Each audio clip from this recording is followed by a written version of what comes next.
50,000 multiplied by 4,600,000. Put that into your calculator and see what you get. Well, you should get 2.76 multiplied by 10 raised to the power of 11.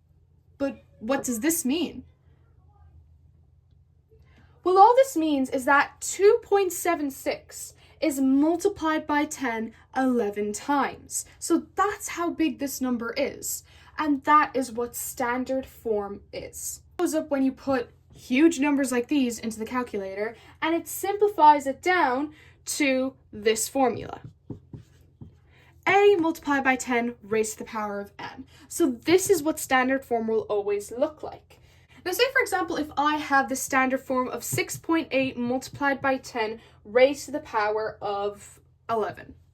And why you essentially cannot put 68 multiplied by 10 raised to the power of 11 is because of this. A must be bigger or equal to 1, but it must be less than 10. So that's the condition of A. It has to always be less than 10, but bigger than 1. Within that range is what A is equal to. So when I look at 6.8 multiplied by 10 and 11, I'm going to rewrite it here. We can break this down. 6.8, well, that is the 1 less than 10.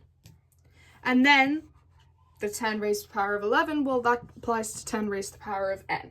So when talking about standard form, this is the formula, A multiplied by 10 raised to the power of n, but A cannot just be any number. It has to be bigger than 1, but less than 10.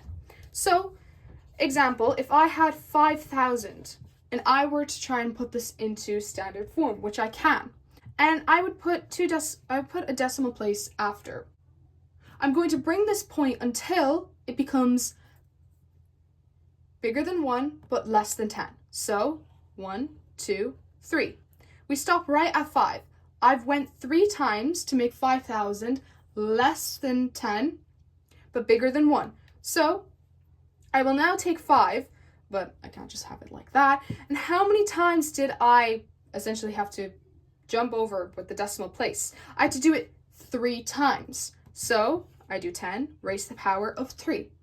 And if you were to do this out, you would get exactly 5,000.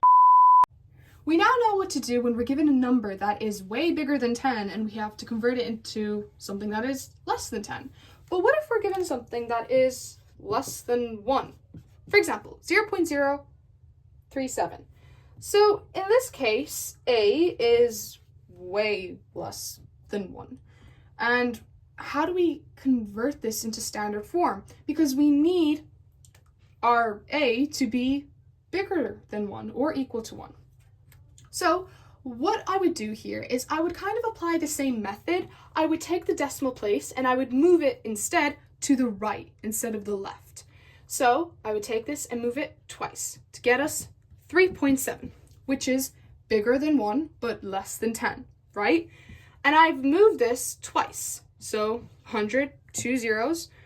Now to convert this into standard form would be 3.7 multiplied by, and I have 2 zeros, so that would be 10 raised to the power of minus 2 in this case. Now the reason it's minus 2 is because I moved to the right instead of the left. When a number is above 10, you would move to the left. But when a number is below 1, and I need it in standard form, you would move to the right. And that's when the n would be negative. Let's just visualize this out. So if I have 4,500 and I compare that to how I solve it for the standard form to 0.00545. Now, when I'm solving for this, I'm going to put my decimal place there. In comparison, the decimal place is already there because it's lower than 1. So I'm going to take this decimal place and move it until I have a number that is below 10 but higher than 1. So 1, 2, 3, 4.5. Perfect. So I have 4.5 multiplied by how many times did I move the decimal place? Once, twice, 3 times. So 10 raised to the power of 3. Note that it is a positive. It is positive 3. So this is my answer. In this case, I moved the decimal place to the left. So I moved it this way.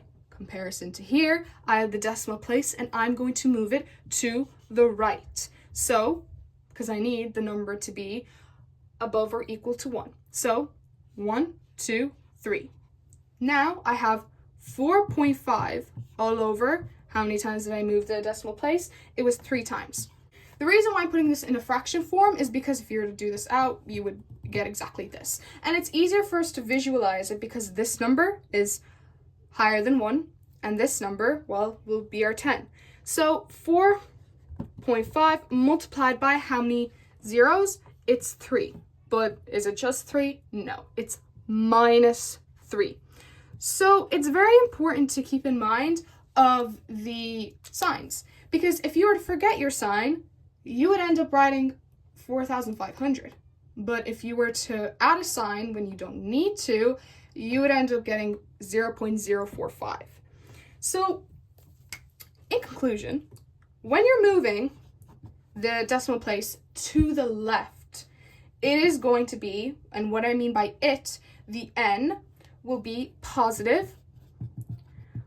In comparison, if I move the decimal place to the right, it will have to be a negative. Now let's do a few questions to practice this. Now, for example, if I have 840 and I have to move this, well, I have to convert this into standard form, I'm going to put my decimal place, and how many times am I going to move this decimal place to make sure it is under 10, but it is higher than 1?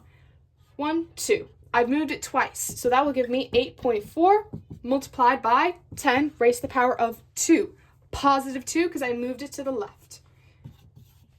Second question, let's say I have 146.8 and I have to convert this into standard form. I'm going to do the exact same, except I already have the decimal place here.